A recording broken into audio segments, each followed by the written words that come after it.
Yeah, hi everyone. Welcome back to my channel, and please do not forget to like, subscribe, and share the link with your family, friends, and relatives all over the world. I'm once more here again to talk about hepatitis. There are various types of hepatitis. There's hepatitis A, there's hepatitis B, hepatitis C, hepatitis D, and hepatitis E. Now, this video is not to talk on the various types, but I'm going to choose the particular one that has a lot to do with diabetes, because my main goal for this video it is to please my follower, my diabetic patient. Please don't forget to like it and subscribe. So, what is hepatitis? That's the first question. Yeah, it is a disease. It has its symptoms and various types. So, I will pay more attention on the one that has a lot to do with diabetes, because our main goal here is diabetes. So, if you are trying to avoid diabetes, it is not only to cut down consumption on carbs.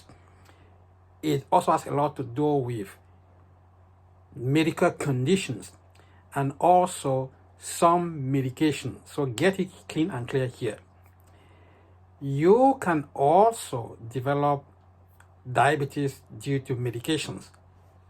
I will come to that one later on. There will be another video for that one to talk specifically which medication can cause damage at the level of the pancreas, precisely the beta cells of the islets of Langerhans. I will try to use simple words here, friendly, because on my platform, not everyone went to medical school. So please, my apologies once more for bringing out some high-sounding words. Don't get lost, but stay focused. So, simple word like pancreas, I don't know if everybody can understand it, but I will try to make it as simple as possible. I want you all to take this video seriously. Diabetes is not a joke. It is already, I would call it a pandemic already, or tsunami coming. There are going to be more than 1 billion people with diabetes type 2 if you don't discipline yourself. So, exercise, food, activity, medical condition, laboratory tests, and all sorts of things has to be done if you really want to keep this medication, if you want to keep this disease at bay.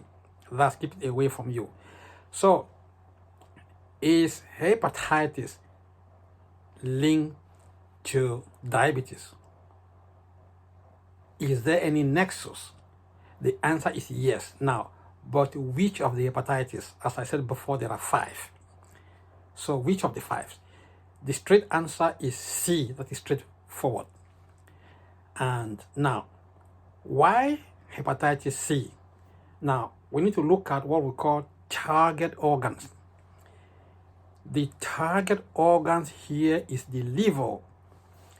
And the liver has to do with what they call insulins. That is, the liver doesn't produce insulin. Please don't get me wrong here. But the liver has a lot to do with metabolism. And when that metabolism is not functioning well, it's going to create kind of spike or create plummet and upside down things within your body. So that's why I'm saying that the target organ here is the liver. So that disease gets there. So let's get going.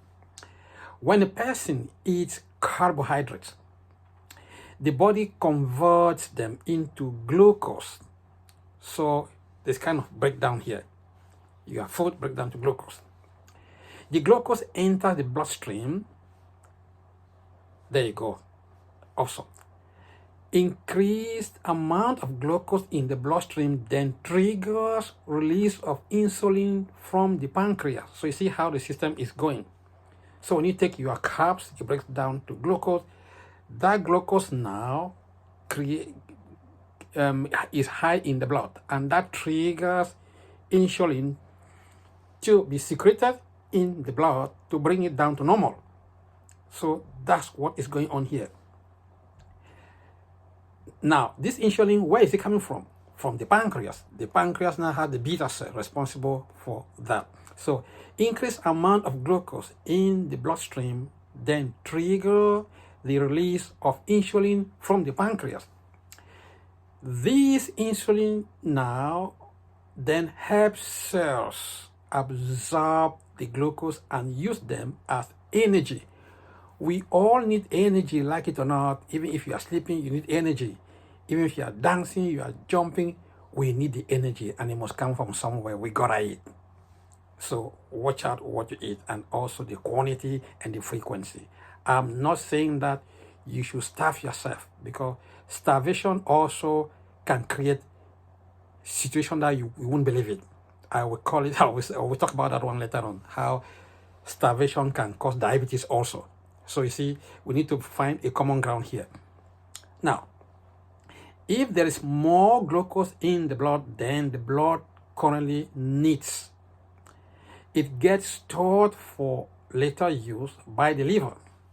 However, if the liver is not functioning as it should be due to a HCV infection, it cannot perform this task as well as usual. This leads to high blood glucose level. So that's it. So HCV here indicates hepatitis C virus. That's the meaning. So if that virus is already in your system, therefore what happens is your carbs that you eat might come from cassava, potato, yams, or whatever thing.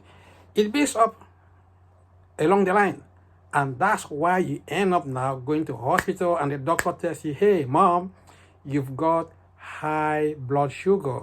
It is not witchcraft. Please do not go and accuse your uncle. Your uncle is a very good man. Do not accuse your auntie. Do not accuse grandpa or grandma. They are all good people. So you should be responsible for what you are doing. So that's why I'm here to make this video for clarification. So many families have broken up because of accusation, witchcraft, and all what you name them. Some people call it famla. There's no famla here. Please be careful. Take care of yourself. There are several ways that hepatitis C can impair liver function in a way that contributes to diabetes, according to a 2015 review. So hepatitis C may cause chronic inflammation, steatosis, that's fatty liver, your liver, that you are putting on so much weight, and that weight now goes and engulfs that liver, and the liver stops functioning. That's the output of the liver drops. So that's another thing being caused by hepatitis C. So steatosis, which occurs when fat builds up in the liver. We have also what we call liver scarring or cirrhosis. So another way we say sclerotization here in this case. So meaning that the liver is kind of developing some tissues, hardening up, like a meat that you are trying to chew. Keep biting and biting and biting and biting and biting, and you cannot digest that meat. So that's what they are trying to refer to here. So that function reduces the liver function. So that's another one. Hepatocellular carcinoma is a type of cancer liver, which that might also happen. I don't pray that should happen with any of my viewers, but just get it as heads up. This condition impairs the liver's ability to remove excess glucose from the blood. It may also impair the release of insulin, further raising blood glucose level. Over time, this can result in type 2 diabetes. So, followers, that's my message to you and my medical students. Please don't be surprised that you are asked this question in your final year exams, how hepatitis C can cause diabetes. So I have just summarized it here. So that's it. Once more, thank you. I am Dr. WAN, the Sentinel. I'm here for you. I love you all. Have a wonderful evening and goodbye. Ciao.